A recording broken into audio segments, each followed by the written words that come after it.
Contrary to popular belief, the Zandalari are arguably not the progenitors of all trollkind, not exactly. In ancient times, as the early trolls began gathering around the mountains of Zandalar, they gradually developed a caste system. The highest and most powerful caste were the ancient Zandalari. Over time, the various castes and tribes beneath them would split off and build their own empires. So one could say that the various troll subspecies evolved almost simultaneously and split off from an original troll form that may or may not look like any of their successors.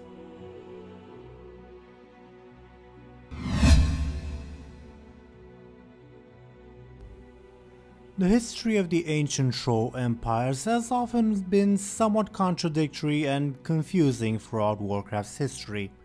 The latest version of this story is that the Zandalari trolls united the other tribes against the Akir threat. The other tribes may or may not have already split from the Zandalari and been living in different parts of the world, or the fight against the Akir may have led to the creation of the other troll empires, depending on how you interpret the wording and the various maps we have. Depending on which source you pick, these ancient troll empires either lived in peace with one another, united in probably a fairly decentralized fashion, or they all, except the Zandalari, split off and began squabbling with one another, though not resulting in any major wars.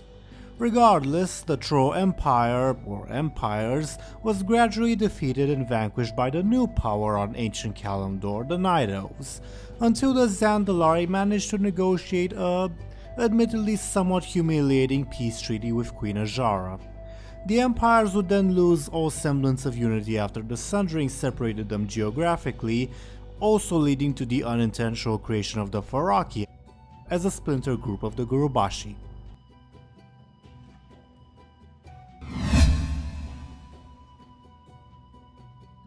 The ancient trolls, as they do today, all revered and worshipped the Loa, and in return the Loa would provide assistance to them, sometimes even taking physical form to aid their armies in battle. In fact, the reason the trolls settled in Zandalar, in the Zandalar Mountains, was due to the fact that it was inhabited by many of the Loa and thus considered a sacred place.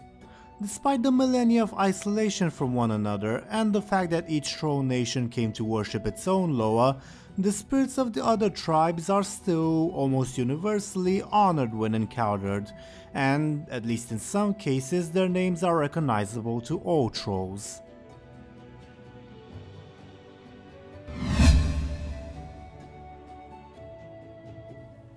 According to Vol'jin and the Loa Samdi, the ancient trolls are organized in small tribes led by shadow hunters, who respected and followed the wishes of the Loa. As the trolls gradually began forming their respective empires, the reverence of the Loa became secondary to their imperial ambitions, and shadow hunters gradually lost their importance in their societies. Also, according to Vol'jin and Samdi, the Darkspear tribe are the last troll tribe to respect this original ideal of the trolls, even though others, particularly the Zandalari, still revere and worship the Loa.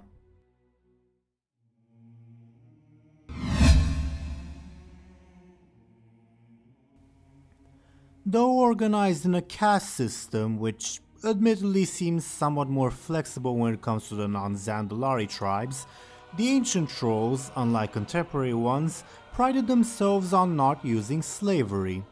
In fact, the Zandalari held the Mogu in contempt and considered them inferior because of this, and because of their lack of reverence for the Loa.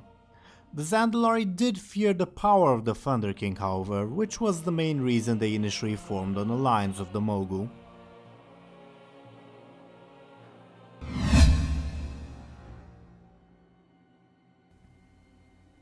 Despite priding themselves on their magical knowledge and expertise, the Zandalari trolls only discovered arcane magic after coming into contact with the Mogu and the Thunder King. In fact, one of the terms of the alliance between the two empires was that the Mogu would teach the Zandalari the workings of arcane magic. Lei Shen, the Thunder King, even entrusted the Zandalari alone with the secret of his revival, knowing that the trolls would be motivated by the arcane knowledge he possessed. What interested the Zandalari leadership at the time most of all was the possibility that the Thunder King could grant eternal life. Lei Shen had already extended the lifespan of several of them, and they theorized that, once he came into possession of the Titan facilities in Oldham, he would be able to grant their wish. The Thunder King's invasion of Oldham, however, was a disaster, where most of the Zandalari leadership and Mogul armies died, leaving both empires in a crippled state.